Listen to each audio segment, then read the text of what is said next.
Hi! In front of me is VIVO X90 Pro, and today I would like to show you how you can change the food apps on this VIVO device.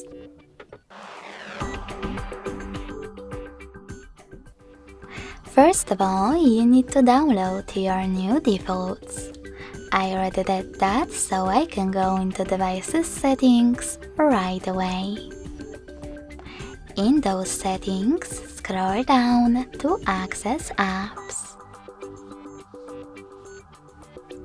Then scroll down again, click on default apps, and tap on one of those sections that you wish to manage.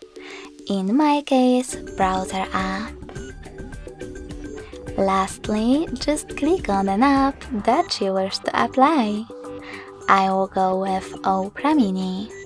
So when I click and tap on the back button, as you can see, my default app has changed.